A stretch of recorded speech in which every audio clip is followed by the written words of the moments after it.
Hey everyone, I'm Trevor Fernandes-Lenkiewicz, creator and writer of Area 51, The Helix Project, Minutes to Midnight, The Hour Between Life and Death, and the impending Rise comic. You can find me on social media, particularly on Twitter at Pocket Watch Press, Facebook and Instagram at Pocket Watch Press, and on Substack at pocketwatchpress.substack.com for the most immediate and up-to-date news on what I'm doing, where I'm going, and sneak peeks at what I'm making.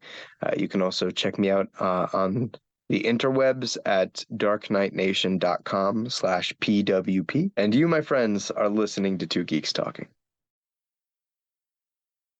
Good morning, afternoon, evening, everyone. Two Geeks Talking is an entertainment industry interview show where we interview the creative people from the comic, film, TV, movie, and video game industries. Of course, I'm your host, Kurt Sasso. We're joined today by a returning guest. You saw him, of course, with Area 51, Minutes to Midnight, and a bunch of other things I'm sure he talked about that I can't quite recall. But we are joined by the ever-talented Trevor Fernandes-Lenkiewicz. How you doing today? I'm doing really well, Kurt. It's great to be here. Thanks for having me. Well, it's great to have you back because I always love seeing what you're doing because we had such a great conversation the last time around. I know you're always pushing yourself as a comic writer and pushing your envelope when it comes to your creative process. Well, we'll talk about that in this particular interview as we always do. But for those who don't know anything about yourself as a creative person, tell us who you are and what you're bringing to Two Geeks Talking. Yeah, so as a creative person, I'm someone who never thought that they would be pursuing a creative career. I went to school for molecular biology and kind of wound up with the insatiable need to tell stories through comics specifically. And so here we are, one pandemic and a couple years later, and I'm making comics pretty much full time and just trying to really stretch myself, play in certain parts of the medium that haven't really been exploited before, and just try to find new interesting ways to make comics shine and to make stories shine through comics. So I have a really exciting new project called Rise. It's going to be hitting Kickstarter on the 25th of October. You know, as we were mentioning off camera, I never really thought I was going to be doing independent superheroes. I think that our industry, comics, is so saturated by superheroes because it was sort of the impetus behind everything, and so everybody wants to do them. And I never wanted to do it unless I felt like I could add something to the genre. I ended up putting myself together with a great team, and the story just sort of fell in my lap. And what we're gonna try to do is tell a really subversive drama through the lens of the superhero, and we're going to examine and maybe even deconstruct a little bit the male ego through the perfect man or the Superman. It's sort of about the way that the male ego has become reliant upon a man's ability to perform in certain lights. And so I thought that was really interesting, and what that says about where we find our strength and our ability to be strong. You know, I think that's such a constant priority, you know, for men, is just this idea of strength. And what does that even mean physically, mentally, emotionally? How do we find strength when we assemble it through not superficial means, but means that have nothing to do with sort of our own inner sanctity? It's about what we're doing for other people and how we're looking in the eyes of other people. The male ego is often more reliant upon our perception of how we're seen by other people and not really about how we see ourselves. I just thought it was interesting to sort of explore that under the lens of a man who is kind of put in a position to perform on the highest level, whose capabilities bear upon him a certain responsibility. For him in particular, his powers are reliant upon dopaminergic releases throughout the body. So basically the amount of dopamine in a system. The short and sweet of it, after I babbled for so long, is essentially what would happen if Superman had to feel good to do good. Oh, that's amazing. Like when we talked about this earlier before we started the show, it was definitely an interesting take on this particular genre because the male ability to perform, or at least the term male as a whole, when it comes to our own perceptions, has changed from decade to decade. Mm-hmm. It's had to evolve. It's had to step back. It's had to push forward when it comes to our own emotional states and mental states, more so recently than anything. And I think it comes back to, even from a creative perspective, like how do we actively showcase ourselves without showcasing ourselves? Because I think it's very difficult for us to, if we put ourselves in front of a camera and we only show one side of ourselves. What side do we want to show? And is that really our true selves? And I think what you're taking from your comic, especially with Rise here, since we haven't mentioned the name of the comic yet, is an amazing take on it. And I can't wait to read more about it for sure.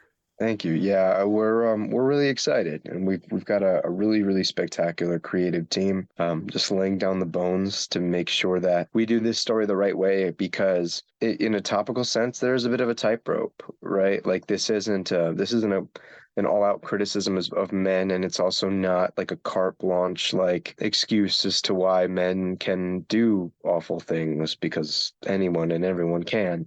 It's just sort of trying to unravel a level of context and explore, the difficulty of the male role in society, and just sort of try to navigate why men have a tough time doing the right thing for their own reasons, as opposed to doing it because they feel necessitated by society, or maybe even just coming to grips with who they are outside of what is traditionally masculine. And yeah, just try to do that in a somewhat nuanced way. Speaking of the team, because you have mentioned them a couple of times here, who is the team around you for this particular comic series? Because I think just pitching this idea to them must have been an interesting seeing the reaction in regards to this. Yeah. Comic. Yeah, it definitely was. We got a fantastic crew of folks working on this book. On the A cover and the interior pencils and inks, we have the incredible, wildly talented Ryan Best. On colors, we have the absolutely brilliant Fabi Marques, and on letters, we have the amazing Matthias Zanetti. Got a solid international crew of folks taking their talents to this book, and yeah, the conversations around them were really interesting. I mean, Ryan has been privy to this idea for, at least 4 months now. That the seed of this idea actually it came a while ago, but once I started really honing in on what the story was really about at its core, it was actually around Heroes Con in Charlotte, and Ryan and I were hanging out after the show, and I couldn't think of a better person to team with for this project. He's got a vitality to his style that, while it's not realism, it's expressive, and it allows the characters to act and exist and breathe within that two-dimensional space, and hopefully have the reader feel immersed by that sort of humanity that he brings to the project. And at the end of the day, this is a drama, this story, and at its core, it's about these characters and what they're going through. He was the perfect partner in crime for this project. So then what was the piece of artwork you got back once you started collaborating together that was just blew your mind when it came to the concept you originally had written down versus what he brought to the table? Honestly, it was just the character designs. I've never gotten so excited about character designs before. And it's funny, as much as I've sort of eschewed the typical like comic book creator working in superheroes, there was something incredibly exciting about seeing a superhero that I was creating come to life, and seeing all the iterations of the costume, and just like the characters' expressions, and really beginning to develop those things was a massive excitement in a way that, like, I don't know if I had ever felt before when going through sort of the initial stages of the character design. And there's something really cool between Ryan's innate style and like the looseness of those drawings that made the character feel so alive. And that sort of struck with me. Like one of my favorite pieces of developmental art to come out of it so far was actually, once we nailed down the character design, he did sort of a fully rendered but like loose drawing of the protagonist in his hero costume and in his civvies.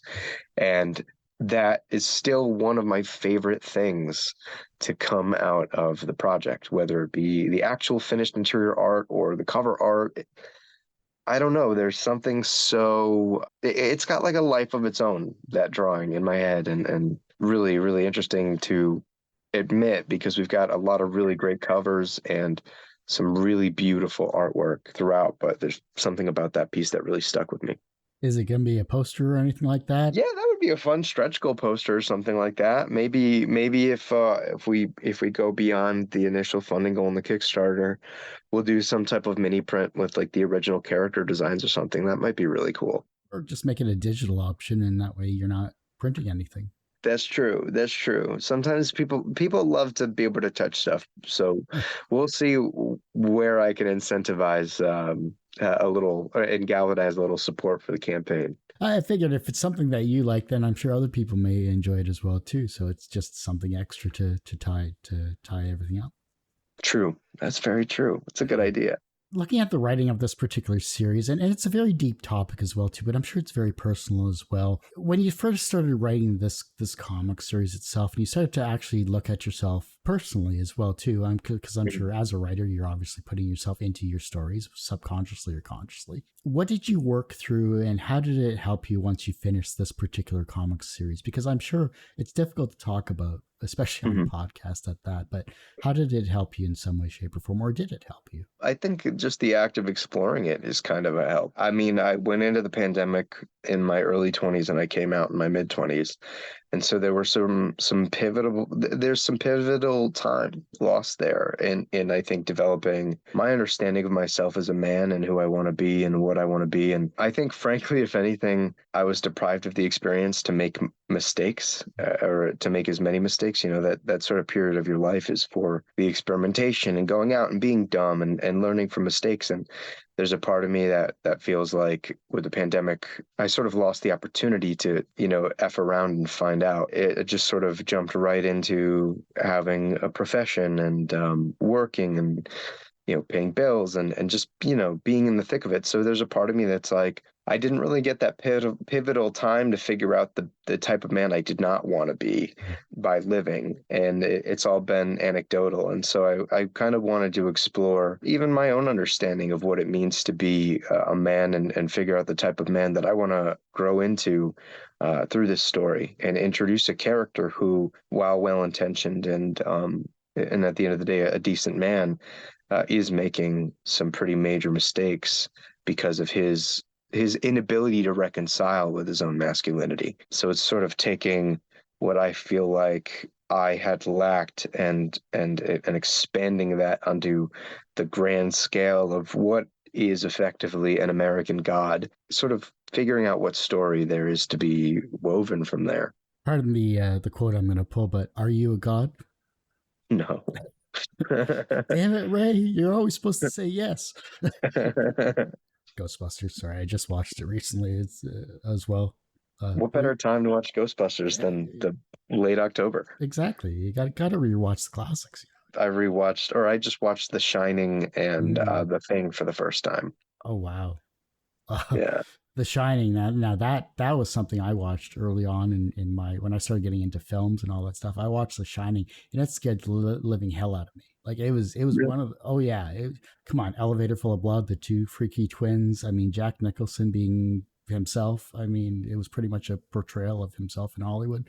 If you look at the behind the scenes of that particular series for what Kubrick accomplished, it was rather amazing for the limited budget he particularly had for it. But yeah, from an acting standpoint, it was very guerrilla, very shoestring budget style. So it's a strange movie that really lays on a couple Kubrick-isms, and it's funny that I think the most petrifying part of that film was the sound that Danny's little tricycle made as it was rolling around the hotel.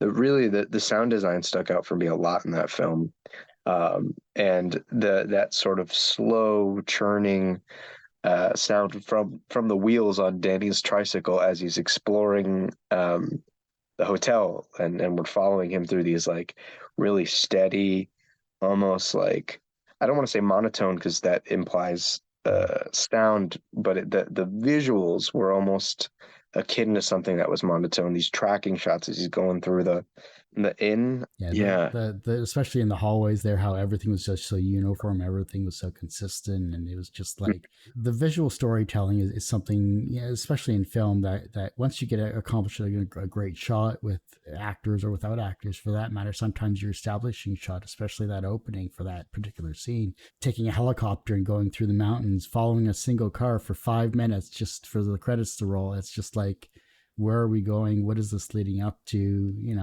It's just amazing to see what they've accomplished. So then what's the opening scene for Rise then that just will really sink people into the story? The opening scene for Rise is funny. There's a cheekiness to it. It's also begins to acknowledge one of the core conceits of the story, in that the male ego is very often reliant upon a man's sexual health, or their relationship, or their perception of their sexual health. And so the protagonist just meeting a woman at a bar before he goes out to, he's not aware of it, but this is going to be the day that he sort of exposes himself as a superhero on the streets of New York City. And so it's him sort of courting a woman at a bar just before a cry for help sends him into his first public sort of rescue. And the rest of the story really hits the ground running from there. So is this a single issue? Is this going to be a series? Like, what is your ultimate game plan for Rise? Yeah, so there's going to be about 100 pages worth of story, 3 slightly oversized issues. This first issue, we're looking at about 32 pages. And what we're really excited about, after speaking with my printer, is that we're going to be bringing back the triple page spread for this first issue. So there's going to be a really cool fold out page in a pivotal moment of this story where Ryan is just drawing the hell out of a massive spread.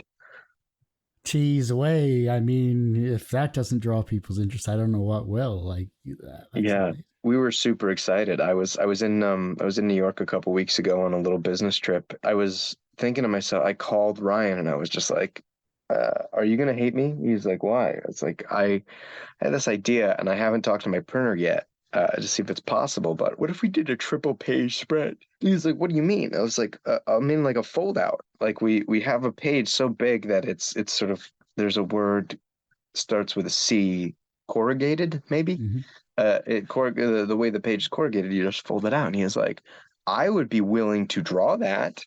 And so the question then became, okay, how can I edit the script to make sure the pacing lines up? And can I get my printer to agree to do something like that? And after getting all of the proper confirmation, we are in good shape. So yeah, we get to bring back the triple page spread, which I'm super stoked to do. I was going to ask, what was the last triple page spread that you got to read? I don't remember. I feel like the last one I remember might have been in like Jeff Johns' Green Lantern, or maybe the Peter Tomasi Green Lantern Corps around that time. But it was that time period. I can't think of anything in recent years where I've seen a solid spread.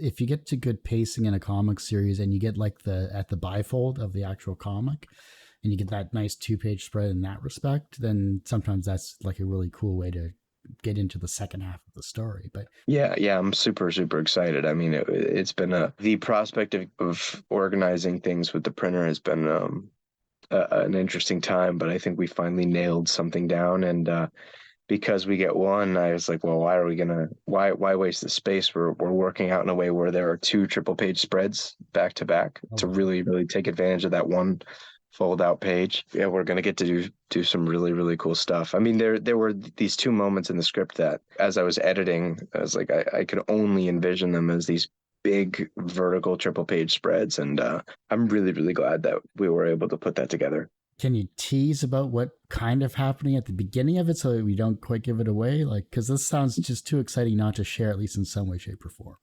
Yeah, so it's a major moment in the story where the protagonist is put in a fairly depowered position because, as I mentioned before, his powers are contingent upon the available free dopamine in his body. And so there's something that happens where he's kind of put in a pretty emotionally volatile state and is just shy of being depowered. I mean, he's not quite super. He decides to go save a woman from a burning building anyway. and it puts him in a very compromised situation, and we have this really cool, really cool layout of the page where he's sort of bearing the weight of the building, and that's the larger image, but the panels leading to it are within the rubble. So the panels are shaped to be within the rubble that is being bared by the protagonist in the larger image at the bottom of the page. So it has the size of a full triple page splash, but the panels are inset within the sort of construction debris that he's sort of bearing on his shoulders, and then the next page is sort of him triumphing over that and finding strength in the moment. And I think it's going to be really beautiful to see how that is fully rendered.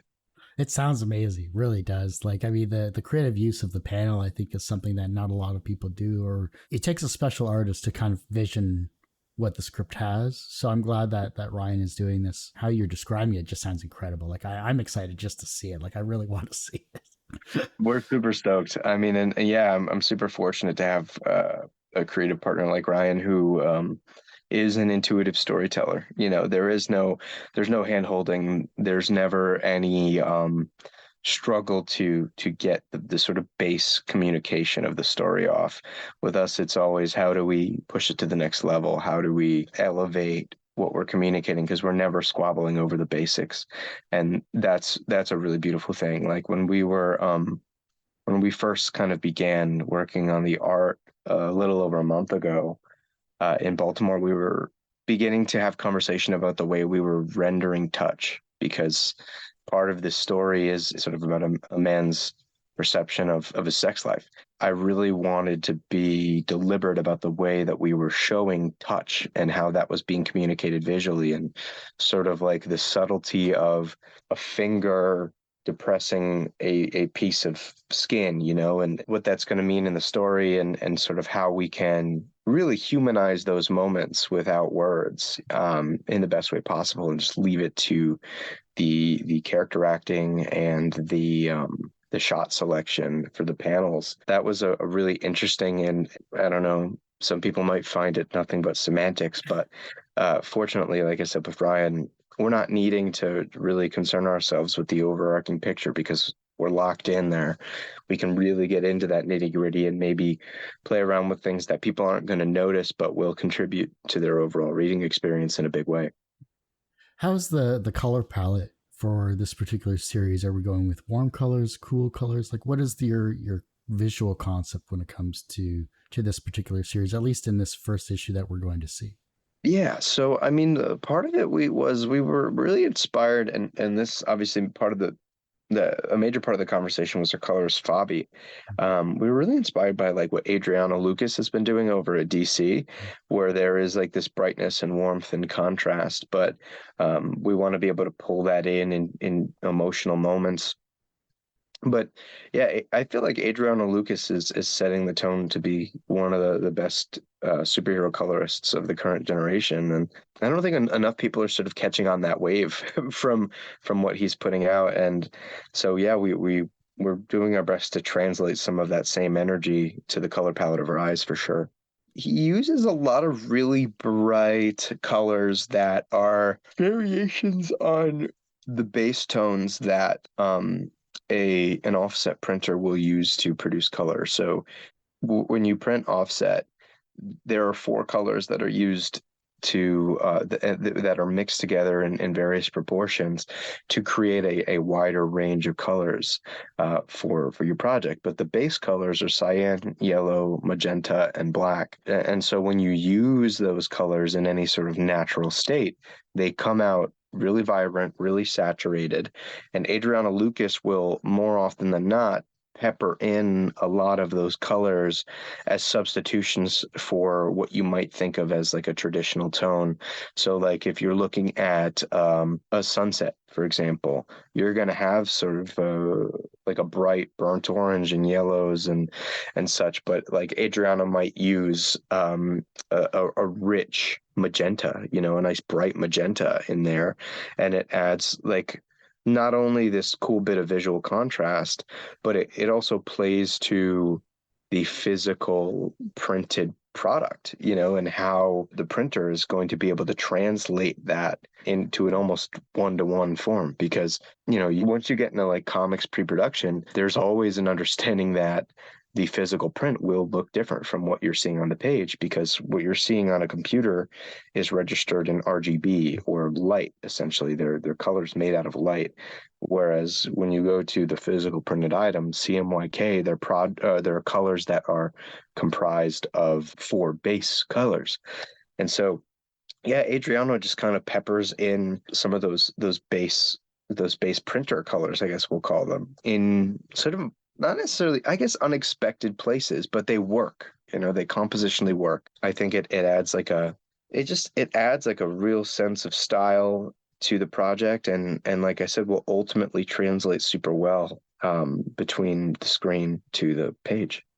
It also saves you from literally having to reformat every single page as well, too.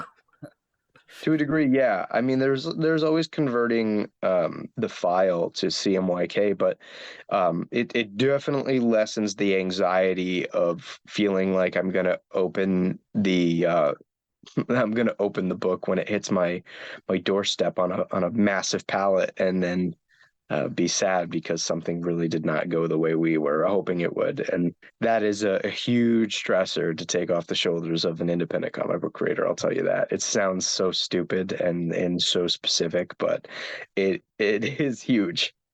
No, it doesn't sound silly at all, because it's what you're paying for as well, too. That's the other thing. It's like you're putting money into your product. You want your product to be the best it possibly can be, especially with the amazing team you have around you. So why wouldn't you want it to be perfect right off the bat? Yeah, exactly. Yeah, and that there's nothing more daunting than looking at a palette of like 2,500 comics and thinking, "Oh, you all have this same mistake." Like that sucks. So yeah, it's definitely, it eases a little bit of stress off the shoulders when it comes to the final print. Absolutely. And yeah, it also just, it adds to the atmosphere. There's something about the use of those colors and the way that Adriano does it by like sort of shifting the cyans, the yellows, the magentas into like a hotter, brighter, more saturated version of those base colors. It adds something. I can't, it's hard to explain. It accentuates the interior art in a big way. And the thing that comes most to mind is like Adriano Lucas coloring over Bruno Redondo in Nightwing right now. And while Ryan might have a different style, some of the way that Ryan creates form and the way that guys like Bruno Redondo create form are similar. And so I felt like having a sort of similar approach to coloring Ryan as to how Redondo is being colored on Nightwing would really, really lend well to the story, and would lend to the overall visual composure of the book. What type of perks do you have for this particular campaign that's currently ongoing? We're doing a lot of fun stuff, some pretty typical rewards, along with some stuff that I'd never been able to offer before. On launch, definitely get toward the campaign as soon as you can, because we're going to have a plethora of early bird discounts, some of which are going to be in pretty limited quantity, both in terms of the time. So I think we're going to have them for about 48 hours, but there's also going to be a quantity limit as well. But outside of that, we, for the first time, will have pages of original art available on a Kickstarter. So you'll be able to get one of the first 2 pages of this first issue as a piece of original art, hand inked. So that's really exciting. I've never been able to do something like that before. And we're going to have a couple of options for people to get commissions from Ryan at different sizes to placate, different price points and what people can manage. So we're going to have options available for a 5x7 sketch card, a 9x12 piece, or an 11x17 piece. I mean, like, frankly, I found Ryan because of how beautiful his commissions were on a show floor. So I'm really, really excited to be able to bring that to Kickstarter and let people take home a piece of custom art. And he's been incredibly gracious and generous to offer that service to the campaign. From that, you can get drawn into the book, which is always incredibly exciting. And we've got options for people to become official producers of the book, executive producers of the book. Your name will be immortalized inside and credited, along with a slew of different fun rewards that come with that, including a custom Rise commission, so a commission of one of the characters in the cast of the book. We're doing our best to bring a different experience to the Kickstarter pledge reward system than I've gotten to do before, because Ryan is fortunately one of those talents who can operate digitally, traditionally, you name it. So we're definitely trying to take advantage of that, put some really cool traditional art in the hands of the people that support this book, which seems to be fleeting. You don't really get to see that so much anymore, and especially not at like an affordable price. Nowadays you get like a bust for $200. Ryan's gonna do a bust for you for I think like $80. Yeah, he's incredibly, he undervalues his work on a ridiculous level. And so while I've been spending the last year and a half telling him that he's worth more than he charges, people I guess might as well take advantage of that and get some really cool art for a more than fair price. But aside from that, we're going to have variant covers. We've got 4 really, really gorgeous covers that are all interestingly like these sort of character with very few props representing different elements of the story. So the A cover by Ryan is a bit of an homage to a Francis Manapul Dark Side War one-shot from 6 or 7 years ago. And then we have sort of different takes, different looks on this character rendered by an international host of talent. So you have Steph C doing our B cover, which you'll see in the sort of lower third. It's the green piece there. It adds elements of sort of abstraction to kind of delve into one of this character's key flaws and one of the things that he's going to need to learn to reconcile most if he wants to be a better man and a better hero. And then the third cover by Raymond Lee is it's almost Jim Lee-esque. It is angelic and statuesque, and it's the protagonist holding a woman in the sort of rubble of a burning building. But it's really, really beautiful. The flames sort of evoke the abstract image of angels' wings behind the protagonist, and you have hands coming out of the smoke of all the people lifting him up. And then finally we've got one of the biggest cover artists in comics right now, Ivan Tao, gracing us with this bright poppy beautiful cover of the Rise character sort of hoisting the Greek symbol for change, a delta symbol, and sort of it's a little bit more on the nose here, but we're very much going to be transforming this character and really pushing change at a really uncomfortable level, and we felt like that was a great way to encapsulate it. So 4 gorgeous covers available.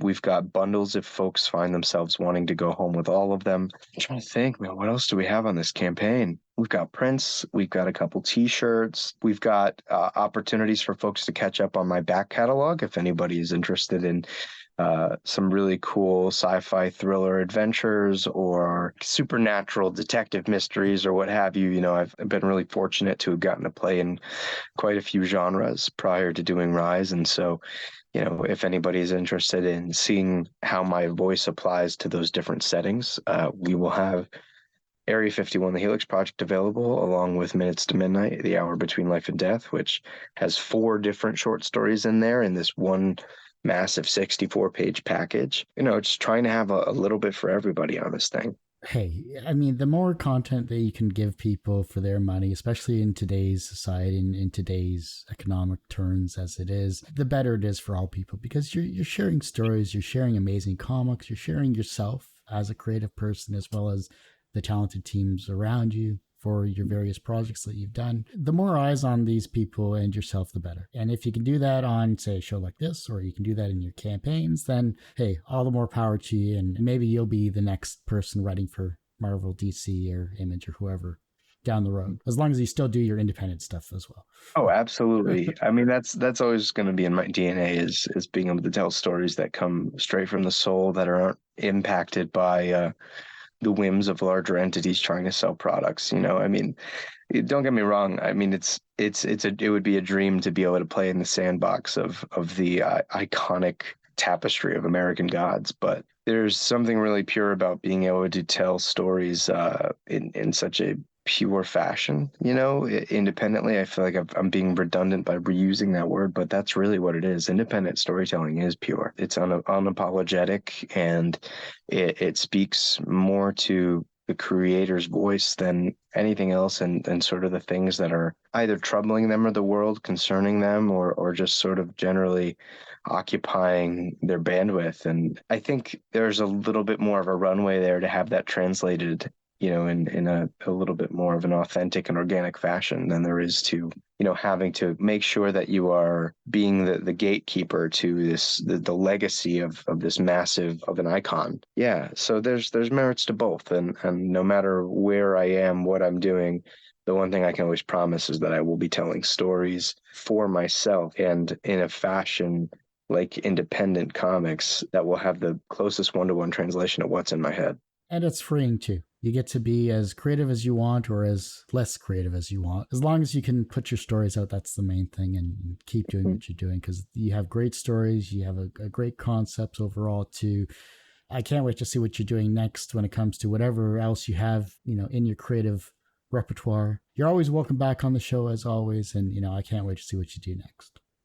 Kurt, thank you so much, man. It's a privilege to hear that. It's a privilege to be here, and it's a privilege to be able to tell stories and have the platform to lift them up and to talk about them. And without folks like you, we don't get to do that, man. So thank you, seriously, so much. Before I let you go, where can we find you? How can we support you? Of course, where is this particular Kickstarter campaign, or where can we find all of your creative and talented works that you have?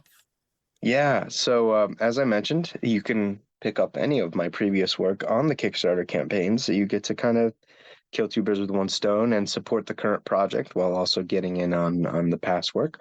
But that will be available on the Rise Kickstarter page, which you should be able to type in Rise Comic Kickstarter and that'll pop up. But if not, you can channel through any one of my social media, from which there are links in the bio that lead directly to the campaign. So if you check me out on the app formerly known as Twitter, it's going to be at PWatchPress, on Facebook and Instagram at Pocket Watch Press.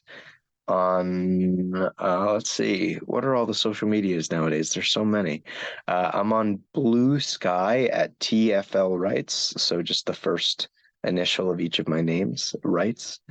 And you can check me out on pocketwatchpress.substack.com for the most intimate news and all things relating to me, my career, what I'm doing, where I'm going, and get some early sneak peeks at some artwork before they come out to the public, along with opportunities to become present for some seasonal giveaways. So you'll be able to click the link in my bio through any one of those socials to a link tree, which will lead you to pretty much everything I have to offer, but most importantly to this campaign, which ends, I believe, November 27th. So there's where the ticking time clock hits zero.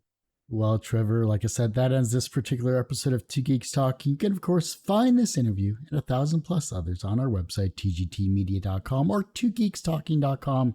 That's the word TWO, not the number 2. Of course, you can find this on our podcast, which is twogeekstalking.podbean.com. The YouTube channel is a lot more updated than either of those because I am only one person. It's www.youtube.com/TGTmedia. And as I say every week, everyone has a story to tell. It's up to me to help bring that out. Thanks for listening and watching on Two Geeks Talking.